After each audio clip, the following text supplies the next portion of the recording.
নমস্কার বন্ধু, welcome my YouTube channel Lipika রান্নাঘর। তো আজকে চলে এলাম আরেকটা বিশেষ রান্না নিয়ে। তো আজকে কি রান্না করছি বন্ধুরা দেখে বলো তো। এইটা হচ্ছে কিসের তরকারি, মটরশুঁটি আলু দিয়ে আর আমাদের রেসিপি। আর এটা বাঁধাকপির চচ্চড়ি মটরশুঁটি আলু দিয়ে মাছের মাথা দিয়ে। তো চলো আজকে রান্নার রেসিপিটা শেয়ার করি। প্রথমে মাছগুলোকে ভেজে নিয়েছিলাম, মাছগুলোকে করিনি, শুধু মাছের মাথাটা হচ্ছে আর আলুটা কেটে রেখেছিলাম আমি মাশরুমের জন্য। এটা হচ্ছে মাশরুম, আমাদের মাশরুম কিনে নেওয়া হয়েছে। এবার এই মাশরুমটাই আমি তরকারি করব আলু আর মটরশুঁটি দিয়ে, সেটাই তোমাদের সাথে শেয়ার করব। তো মাশরুমগুলো দেখো এরকম আছে, তো এক হাতে ক্যামেরা, তার জন্যে এবার দেখাও এগুলোকে ছোট ছোট করে আমি কেটে নেব। মাশরুম কার কার ভালো লাগে, আমার তো দারুণ লাগে, মাশরুম ভাজাও ভালো লাগে, মাশরুম তরকারি। এদিকে বাঁধাকপির চচ্চড়িটা আমাদের হয়ে গেছে, সেদ্ধ সেদ্ধ বসিয়ে দিয়েছিলাম আলু বেগুন দিয়ে, দুপাশে দুটো কড়া দিয়ে। তো এদিকে মাছও ভাজা হয়ে যাচ্ছে, এদিকে আমাদের বাঁধাকপিও সেদ্ধ হয়ে যাচ্ছে। দেখতে পাচ্ছ মাছগুলোকে লাল লাল করে ভেজে নাও। আর ওদিকে মাশরুমটাকে আমি ছোট ছোট করে ছাড়িয়ে নিয়েছিলাম, ধুয়ে নেবো, ধুয়ে নিয়েছি, নিয়ে নেওয়ার পর নুন হলুদ মাখিয়ে রেখে দেবো। মাশরুম কিন্তু খেতেও ভালো, যে স্বাস্থ্যের পক্ষেও ভালো। তো পেলাম, আমাদের বাড়িতে বিক্রি করতে এসেছিলো, তা নিয়ে এলাম। তো আজকে মাশরুমের রেসিপিটা করলাম।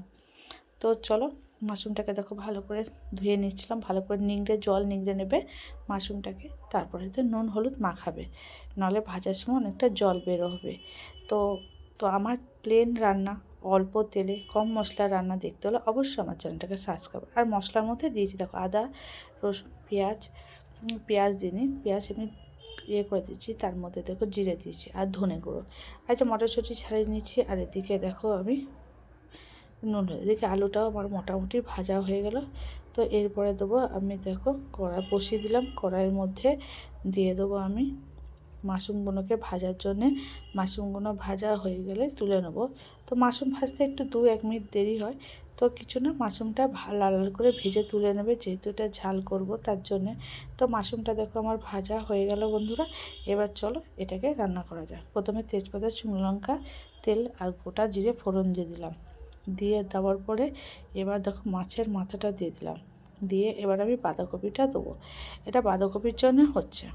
তো দেখো টমেটো, এদিকে টমেটো পেঁয়াজ আর মানে তেজপাতা দিয়ে নুন দিয়ে দিলাম। এটা মাশরুমের জন্য হচ্ছে। দুটো কড়া দুদিকে বসিয়ে দিয়েছি রান্না, হলুদ নুন আর যে বেটে রাখা মশলাটা আদা রসুন আর শুকনো লঙ্কা, তার মধ্যে একটু লাল, আজকে আমি কাশ্মীরি লাল দিলাম, তোমরা দিতেও পারো নাও দিতে পারো। তো আমি দিলাম, একটু লাল লাল করব তার জন্যে। তো মোটামুটি দেখো ভালো করে মশলাটা একটু কষিয়ে নেবে যতক্ষণ না তেল বেরোয়। আর এদিকে বাঁধাকপিটাও দিয়ে দিলাম মাথাটা ভেজে। আর এদিকে দেখো মশলাটা আমার কষা হয়ে গেছে, তার মধ্যে ভেজে রাখা আলু আর মাশরুমগুলোকে দিলাম।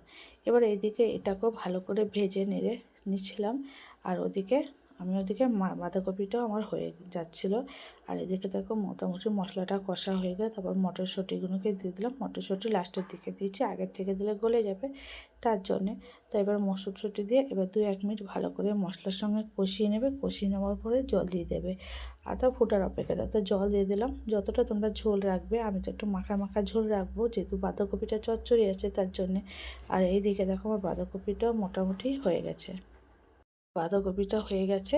তো বাঁধাকপিটা চচ্চড়ি মাছের মাথা, এদিকে আমার মাশরুমেরও তরকারিটা হয়ে গেল। কেমন হলো দুটো রেসিপি অবশ্যই কমেন্ট করে জানিও। আর আমার ভিডিওটা যদি তোমাদের ভালো লাগে অবশ্যই লাইক কমেন্ট শেয়ার করতে ভুলো না বন্ধুরা।